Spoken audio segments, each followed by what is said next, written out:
Welcome back to Calculus 2. This is part 2 of our lecture on trigonometric substitution.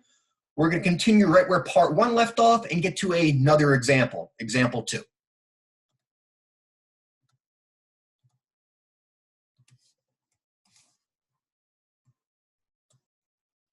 right, now this is an interesting example. You actually encountered this probably back in Calculus 1. The answer is probably escaping you. Now the answer is really simple. As it turns out, this is actually a basic antiderivative. So think back to when you were covering all your differentiation rules.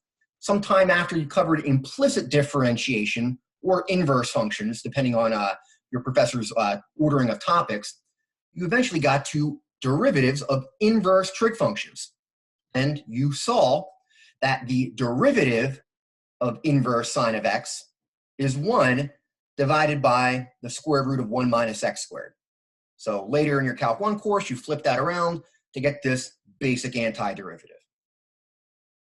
All right, well, we're learning about trigonometric substitution, kind of an integration method that will go directly from the radical expression into kind of an easier, more able to be evaluated form for the integral. All right, let's see how that works here. I want to make sure you are aware that we are working towards that answer. Our goal is to get precisely inverse sine of x. Okay, so give yourself an attempt, pause the video. We'll check in a few minutes. This should be a straightforward trigonometric substitution of the form x equals sine theta. See if you can complete the problem, arriving at the answer you expect, inverse sine of x. We'll check in a few minutes.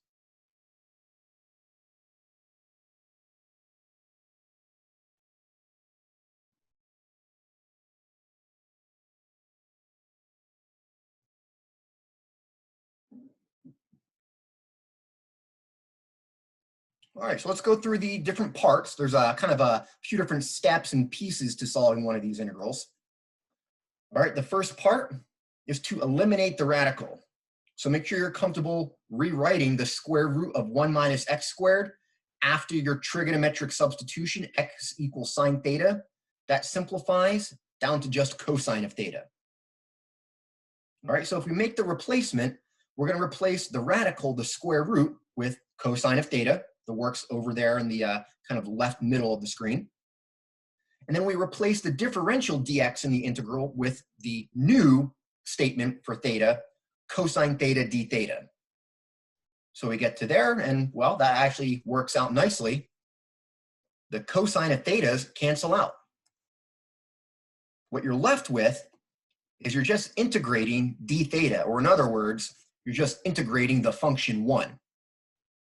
Now maybe the variable theta is throwing you off here, but this is basically like integrating dx. We're asking what function differentiates to 1. It would be just x. Here our variable isn't x, but theta. So our antiderivative is theta plus c. How in the world are we going to convert that back? We expect to convert from theta back to x. In our previous example, we used a triangle for that. The problem here is our kind of end result, this antiderivative, is stated in terms of theta, but it's not a trig function of theta. It's just the variable theta by itself. So there's actually 2 ways to convert from theta back to x. This example is introducing the second way. The first way is to use your triangle or reference triangle. That's only going to be helpful if you have trig functions of theta, sine of theta, cosine of theta, cotangent of theta. Your reference triangles convert back those trig functions of theta in terms of expressions in terms of x. All right, well, here we have just theta, which is not inside a trig function. How do we solve and convert that back to x? Well, it's actually really simple. Take a look at your trigonometric substitution. X equals sine of theta. Now be careful, that notation, that's not sine times theta. Theta is inside of the sine function. So how do you undo a function? You use its inverse. And here, there's no creative name for it. We just call the inverse of sine, inverse sine. So we basically take inverse sine of both sides, and we have solved for theta in terms of x. Theta comes out to equal inverse sine of x. And we plug that in, and we're done. We get the same answer from our basic antiderivative calculus 1 perspective, but now we have applied our integration method, trigonometric substitution. All right, this was a really simple example on a sine substitution. Let's use the ideas here to get to some related ideas. So let's give a follow-up to example 2. I want to go back to our lecture when we had the topic of substitution. We kind of proved this integral formula, the integral of 1 divided by x squared plus a squared, where a is a constant. And that comes out to be a kind of an inverse tangent integral there. Now, at the time when covering substitution, we proved this, or derived it, by making the regular substitution, the u substitution, u equals x over a. So if you haven't tried that yet, give that a try. Well, what we can actually do here, even though the expression x squared plus a squared is not inside a square root, that still looks like the inside of the radical expression, square root of x squared plus a squared, where we would make the substitution, the trigonometric substitution, x equals a tangent theta. And that's a different way to prove this integral formula. Try it this way, maybe pause the video or try this afterwards. See if you can prove this integral formula using the trigonometric substitution, x equals a tangent theta. It's very similar to what we mentioned in example 2. You'll get basically, I'll say an answer, an antiderivative in terms of just theta, convert back, solve that substitution for theta by taking inverse tangent of both sides, and you'll get this end result. All right, so this is just hopefully putting more tools in your mathematical toolbox from what you might be getting to throughout the rest of the calc sequence or in your science and engineering courses. All right, let's go back to our intro. This was in part 1. We had a seemingly simple function that we're asked to integrate or find an antiderivative for, the square root of 1 minus x squared. Now, as it turns out, this is actually quite a bit of work. Now, if you are feeling adventurous and you feel like you have a pretty good understanding of all the previous ideas, pause the video and give this a try. Otherwise, we'll give it a few seconds and we'll continue.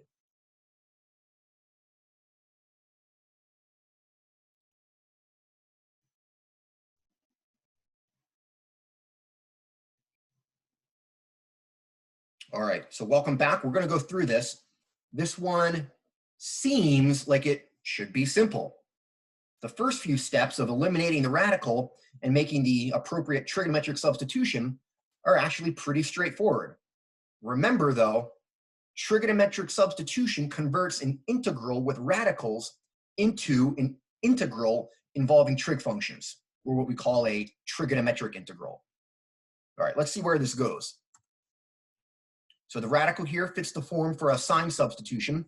A is 1, since it's just 1, or 1 squared in the radical. So make the trigonometric substitution, x equals sine theta, exactly like we did in example 2. Eliminate the radical exactly the same way. The square root of 1 minus x squared simplifies down to just cosine of theta. But now when we plug this back in, the cosine of thetas from the radical and the other factor of cosine from the differential don't cancel, like in example 2.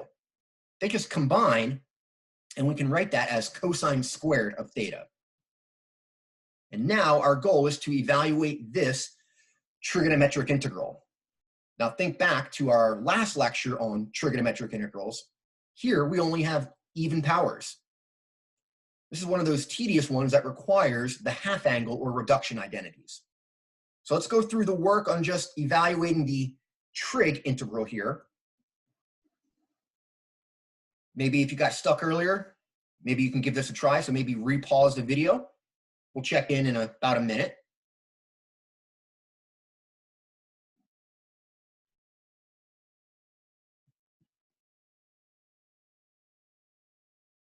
All right, hopefully you were successful with that.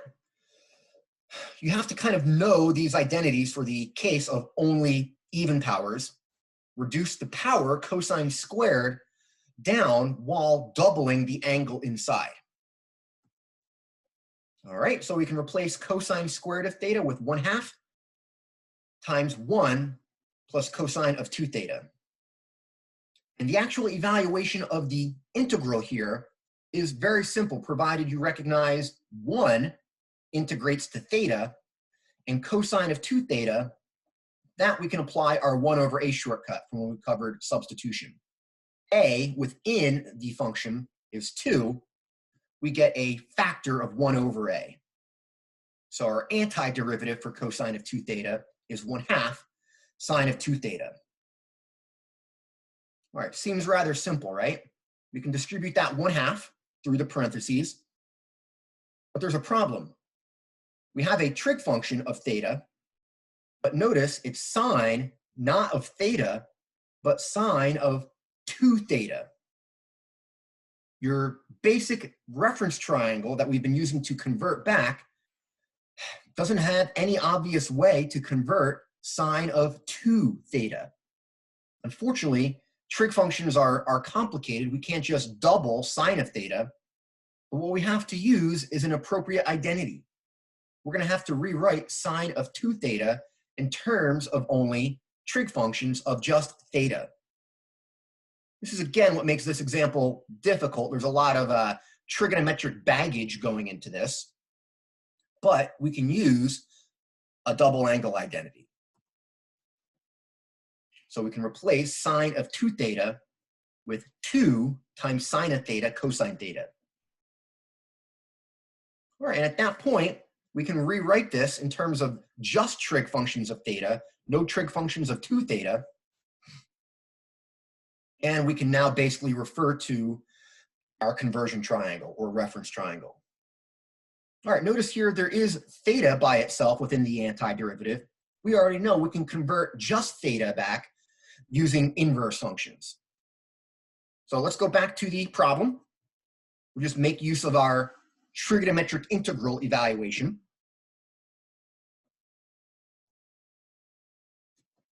Same thing there.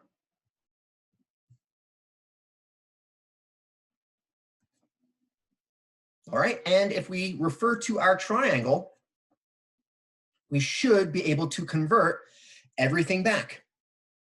Theta, we're going to convert from the trig sub, x equals sine of theta. That just becomes theta equals inverse sine of x. We're going to convert sine of theta. Well, sine of theta just equals x. The triangle comes in converting cosine of theta, which we just convert cosine of theta as the square root of 1 minus x squared. That's your adjacent side. The hypotenuse is 1. So cosine of theta is the square root of 1 minus x squared. All right, now, while the work's on the screen, you should have anticipated that. Notice that's just our elimination of the radical backwards. We kind of took the square root of 1 minus x squared in the beginning and rewrote that as cosine theta. Here, we just have kind of a confirmation of that, in case you didn't see that connection. All right, so if we just plug our pieces in, we get it. Theta converts to just inverse sine. Sine of theta converts to x. Cosine of theta converts to square root of 1 minus x squared. Oh, and don't forget plus c. All right, so that pretty much deals with kind of a moderately complicated. They do get worse for this this topic on trigonometric substitution, but this is a fairly middle of the road, pretty good question in terms of difficulty. All right, let's continue. So far we've been talking about the 3 standard radical expressions or square root expressions. There are other types of radicals, which I want to make sure you have in your toolbox. The first of which is if we have a radical that's a rational power. So x raised to, let's say, a fraction. Well, the denominator n, we can interpret that as a radical.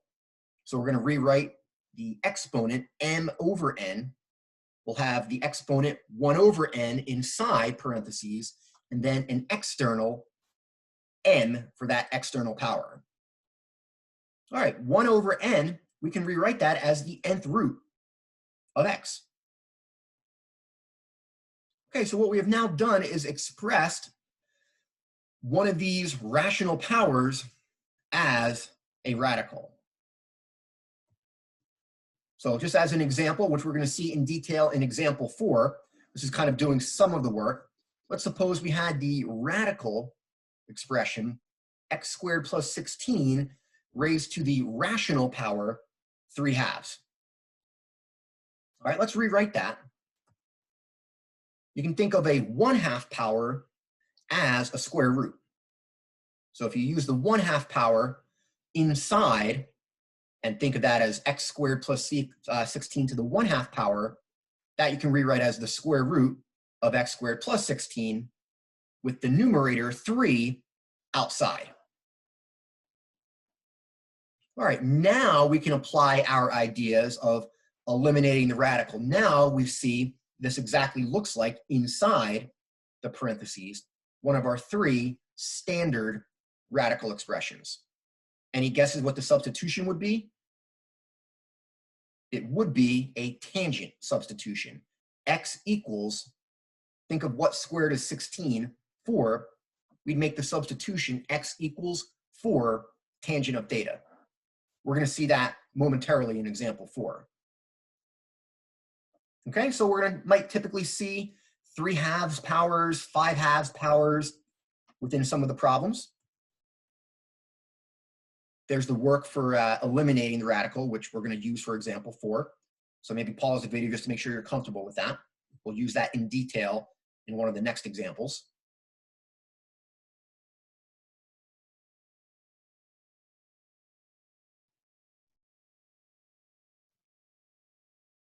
All right, so we'll come back to this in example 4.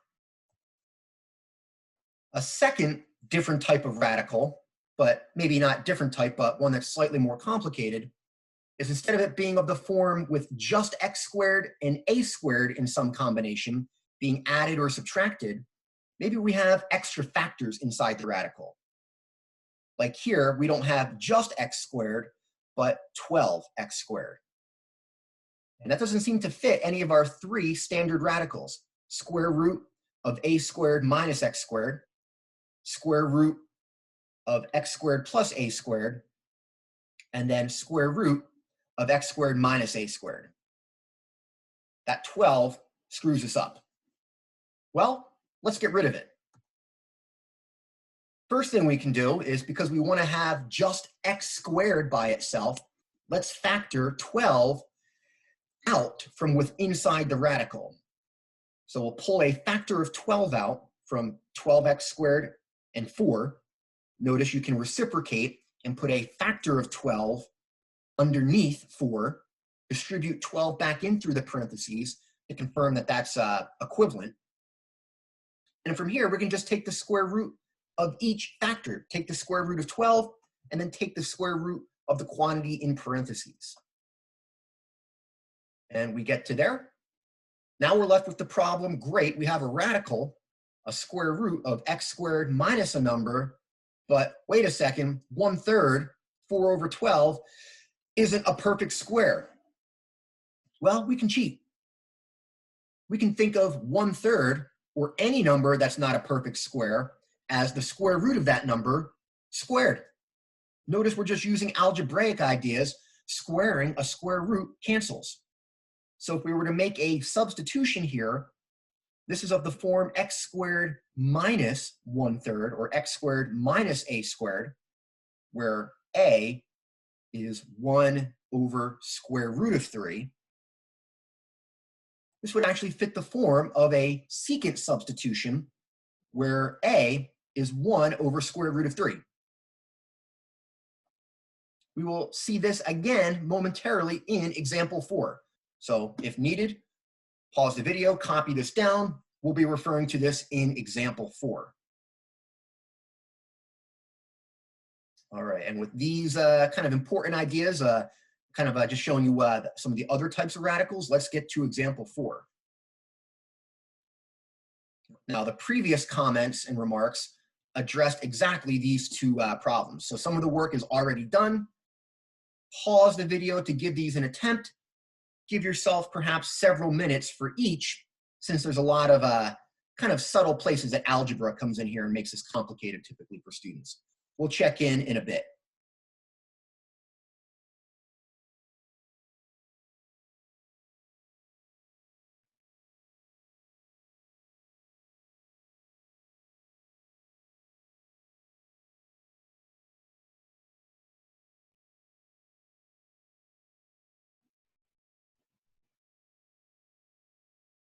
All right, let's go through part A.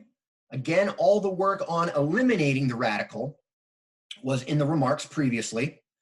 That was kind of one of the first ones we got to when we had our discussion on rational powers.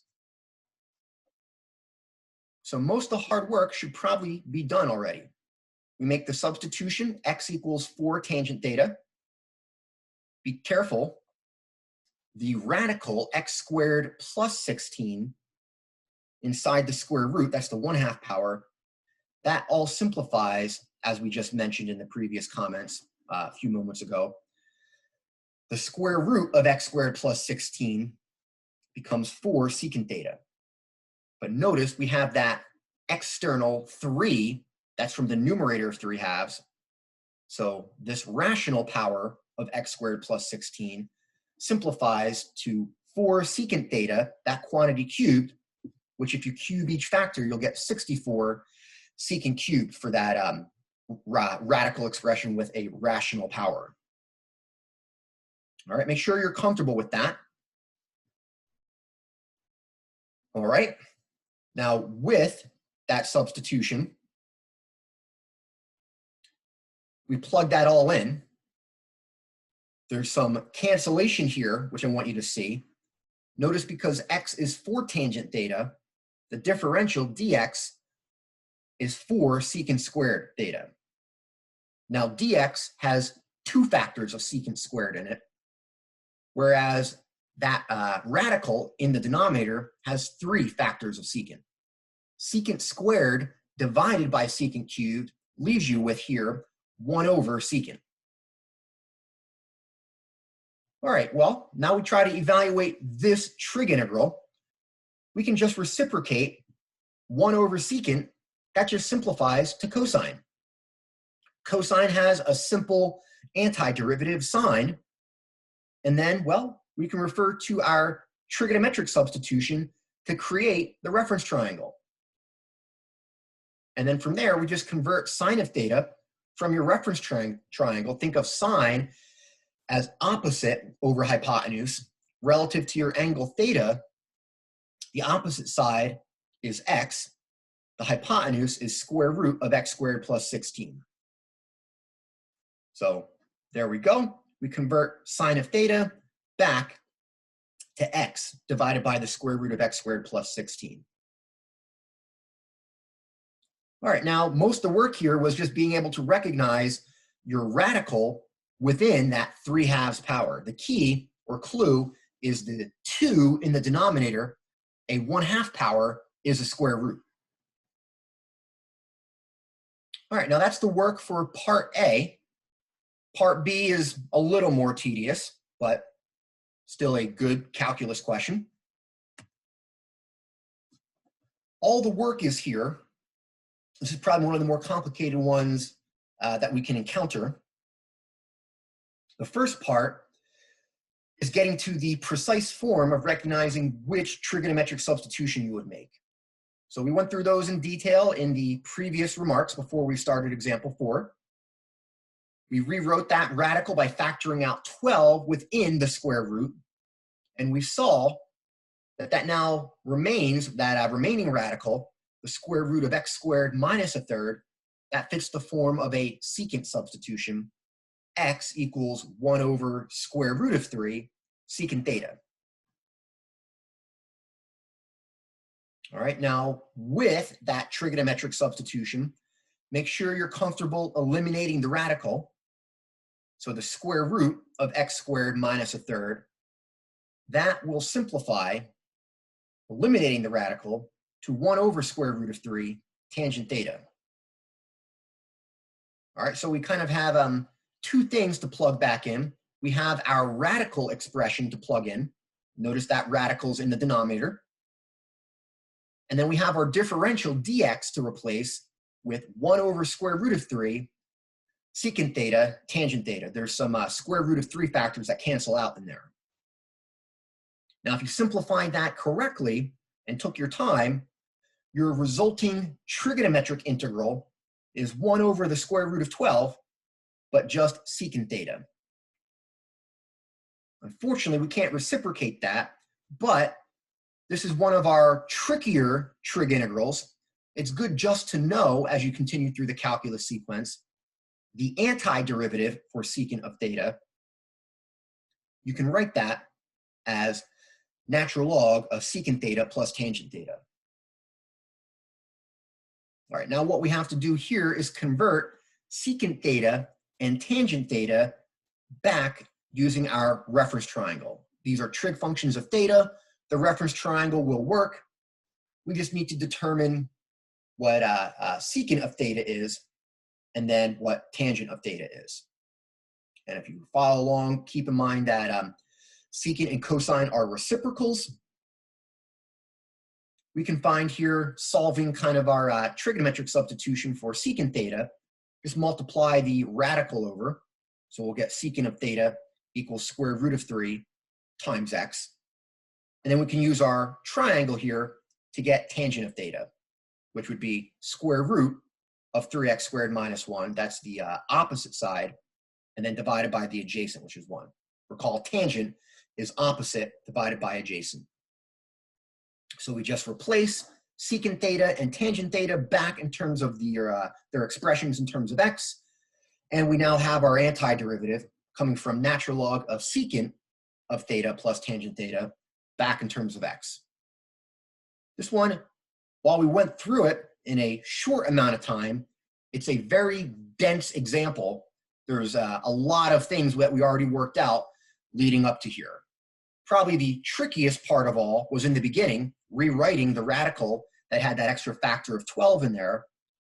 And then the other tricky part is recognizing an antiderivative for secant theta. All right, this one I will say is probably about as hard as it gets in a standard Calculus 2 course.